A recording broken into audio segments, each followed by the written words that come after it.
വാൻഗോഗിനെക്കുറിച്ചുള്ള ഒരു നാടകത്തിൽ ഒരു ചെറിയ വേഷം ചെയ്ത അന്നു മുതലാണ് വാൻഗോഗ് എന്ന ചിത്രകാരനെ കുറിച്ച് കൂടുതൽ അറിയാൻ ശ്രമിച്ചിരുന്നത്. അങ്ങനെ ഇഷ്ടപ്പെട്ട ചിത്രകാരന്മാരിൽ ഒരാളായി വാൻഗോഗ് മനസ്സിൽ പതിയുകയും ചെയ്തു. അതുകൊണ്ട് തന്നെ ആ ചിത്രകാരനെ എൻ്റെ ഒരു കവിതയിലും ചേർത്ത് വെച്ചു. 1000 സൂര്യകാന്തിപ്പൂക്കളും ആകാശത്തിലെ മിന്നുന്ന നക്ഷത്രങ്ങളെയും മനസ്സിൽ കണ്ടുകൊണ്ടാണ് ജേക്കബ് എബ്രഹാമിൻ്റെ വാൻഗോഗിൻ്റെ കാമുകി എന്ന പുസ്തകം വായിക്കാൻ എടുക്കുന്നത്.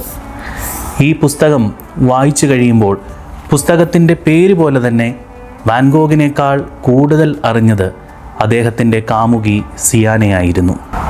വേശ്യാവൃത്തി ചെയ്ത് തൻ്റെയും തൻ്റെ കുഞ്ഞിൻ്റെയും വിശപ്പടക്കുന്ന ഗർഭിണിയായ സ്ത്രീയാണ് സിയാൻ.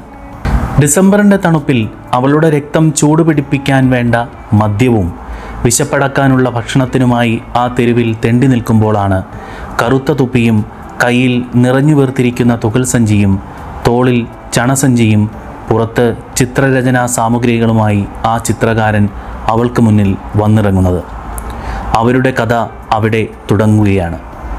രാത്രിയിൽ വാൻഗോഗ് നൽകിയ പണം അപ്പാടെ പോക്കറ്റിലിട്ട് മദ്യലഹരിയിൽ നടന്നുപോയവൾ പിന്നീട് ഒരാൾക്ക് ഒരാളെ ഇത്രയേറെ പ്രണയിക്കാൻ, അതും ഒരു ഭ്രാന്തനെ എന്ന് തോന്നിക്കും വിധം സിയാൻ പ്രണയം തുളുമ്പുന്ന കണ്ണുമായി വാൻഗോഗിൻ്റെ പ്രണയിനിയാകുന്നതാണ് കാണുന്നത്. പ്രണയത്തിൻ്റെ ഏറ്റവും തീക്ഷണമായ ലോകത്തേക്ക് പലപ്പോഴും നമ്മളെ ചിന്തിപ്പിച്ച് നിർത്തുന്നു ഈ പുസ്തകം. സോറോ എന്ന ചിത്രപരമ്പരയുടെ മോഡലായിരുന്നു സിയാൻ. നിരാശയുടെയും ദുഃഖത്തിൻ്റെയും മാനസിക സംഘർഷങ്ങളിൽ ഇടയ്ക്കിടെ വീണുപോകുന്ന വാൻഗോഗിൻ്റെ ജീവിതത്തിൽ പ്രതീക്ഷയും സന്തോഷവുമായി പിന്നീട് പടർന്നു കയറുന്ന കാമുകിയായി മാറുന്നത്. നിഷ്കളങ്കമായ സ്നേഹത്തിലൂടെ മാത്രമേ ജീവിതത്തെ സ്പർശിക്കാനാവുകയുള്ളൂ എന്ന വലിയ സത്യമാണ് വീണ്ടും ഈ പുസ്തകം ഓർമ്മിപ്പിക്കുന്നത്. സിയാൻ, ഞാൻ നിങ്ങളെ പ്രണയിക്കുന്നു, ദയവ് ചെയ്ത് എൻ്റെ കൂടെ താമസിക്കൂ എന്ന വാക്കുകൾ സിയാൻ കേൾക്കാൻ കൊതിച്ചിരുന്നതാണ്. ജീവിതം നശിച്ചുപോയി എന്ന് കരുതിയ ഒരുവൾക്ക് പ്രതീക്ഷയുടെ ഒരു വെളിച്ചം കൂടിയായിരുന്നു അത്. അവൾ അതിന് തിരിച്ചു നൽകിയത് അത്രയും ആത്മാർത്ഥമായ പ്രണയവും കരുതലും. അവൾ ദൈവത്തെപ്പോലെ അയാളെ സ്നേഹിച്ചു. അവൾ പറയുന്നു, ജീവിതത്തിൻ്റെ അപ്രതീക്ഷിതമായ തിരിവുകളെക്കുറിച്ച് ഇപ്പോൾ ഞാനും വാൻഗോഗിനെ പോലെ ചിന്തിച്ചു തുടങ്ങിയിരിക്കുന്നു. മൃഗസമാനമായിരുന്നു എൻ്റെ പഴയ ജീവിതം. തിന്നുന്നു, കുടിക്കുന്നു, തെരുവിൽ അലയുന്നു, പണത്തിനു വേണ്ടി ഭോഗിക്കപ്പെടുന്നു. അഴുക്കുചാലുകളിലൂടെ ശരീരവും ആത്മാവും ഒഴുകിപ്പോകുന്നു. ആ കാലത്തു നിന്നും കലയുടെ ഒരു തുള്ളി വെളിച്ചം ആ മരങ്ങളിൽ വീഴുന്ന നിലാവ് പോലെ എൻ്റെ ഉള്ളിലേക്ക് വാൻഗോഗ് നിറയ്ക്കുന്നു. നിലാവ് പോലെ പ്രണയത്തിൻ്റെ നനുത്ത വെളിച്ചം വാൻഗോഗ് എന്നിൽ നിറയ്ക്കുന്നു. ചെമ്പിച്ച മീശയും താടിയും എൻ്റെ കയ്യിൽ മുത്തമിട്ടു. എത്രയോ പുരുഷന്മാരുടെ ചുംബനങ്ങൾ ഞാൻ ഏറ്റുവാങ്ങിയിട്ടുണ്ട്.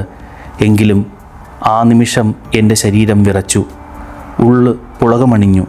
ഞാൻ പ്രണയമെന്തെന്ന് അറിയുകയാണോ?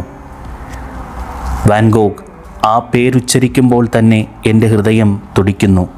പുതിയ ആകാശവും പുതിയ ഭൂമിയും എനിക്ക് സ്വന്തമാകുന്നത് പോലെ. പ്രണയം ആത്മാവിനെ തൊടുമ്പോൾ അങ്ങനെയാണ്. മാംസനിമിടമല്ല അനുരാഗം എന്ന് മുൻപ് ഒരു കവി പറഞ്ഞിട്ടുണ്ട്.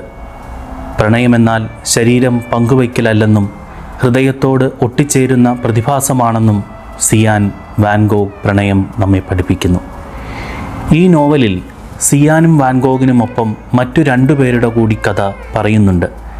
ഒരു വിറകു കച്ചവടക്കാരനും സിയാൻ അഭയം നൽകിയ ആഗ്നസ് എന്ന തെരുവ് പെണ്ണിൻ്റെയും അവർ തമ്മിലുള്ള പ്രണയവും. ഇതുകൂടി വായിക്കുമ്പോൾ ശരിക്കും ഈ പുസ്തകം പ്രണയകഥകൾ കൊണ്ട് നിറച്ച ഒരു പുസ്തകമാണെന്ന് പറയാം. അമ്മയോളം സ്നേഹമാണ് സിയാൻ ആഗ്നസിനോട് ഉള്ളത്. അവൾക്ക് തിരിച്ച് മകളോടെന്ന പോലെയും. പഴയ പോലെ ഞങ്ങൾ ഒരുമിച്ച് കെട്ടിപ്പിടിച്ച് കിടന്നു. ആഗ്നസിൻ്റെ ശരീരത്തിൻ്റെ തുടിപ്പുകളിൽ ഞാൻ കെട്ടിപ്പിടിച്ചു. വിട്ടുപോകാൻ മടിക്കുന്ന എന്തൊക്കെയോ അനർവചനീയമായ വികാരങ്ങൾ ഞങ്ങളെ 2 പേരെയും വന്നുമൂടി. അവളുടെ നിശാക്കുപ്പായത്തിൻ്റെ കുടുക്കുകളഴിച്ച് അവളുടെ വലിയ മുലകളിൽ ഞാൻ മുഖമമർത്തി. അമ്മ മണം നുകർന്ന് ഒരു കുട്ടിയെപ്പോലെ കരഞ്ഞു. നോക്കൂ, എത്ര മനോഹരമായി ആ ബന്ധം പറഞ്ഞിരിക്കുന്നു. ഈ നോവൽ വായിക്കുമ്പോൾ നഗരത്തിൻ്റെ അഴുക്കുചാലിൽ അടിഞ്ഞുകിടക്കുന്ന ആ കനാലും ആ തെരുവും അവിടെയുള്ള ഓരോ മനുഷ്യരും ഒരു ചിത്രകാരൻ ക്യാൻവാസിൽ വരച്ചിടുന്ന ചിത്രം പോലെ മനോഹരമായി സങ്കല്പിക്കാൻ കഴിയുന്നു. അത്രയും മനോഹരമായ രചനയാണ് ജേക്കബ് എബ്രഹാം എന്ന എഴുത്തുകാരൻ ഇതിൽ ചെയ്തിരിക്കുന്നത്. ചിലപ്പോഴൊക്കെ വാൻ ഗോഗ് ചിത്രം വരയ്ക്കാൻ നിൽക്കുമ്പോൾ ഉണ്ടാകുന്ന പ്രകാശത്തിൻ്റെയും നിഴലിൻ്റെയും ഏറ്റക്കുറച്ചിൽ പോലും മനസ്സിൽ സങ്കല്പിക്കാനാകുന്നു. ഒരു നല്ല വായന തന്നതിനും ഇനിയും മികച്ച രചനകൾ ഉണ്ടാകാനും പ്രിയപ്പെട്ട എഴുത്തുകാരൻ ജേക്കബ് എബ്രഹാമിന് ആശംസകൾ, അഭിവാദ്യങ്ങൾ.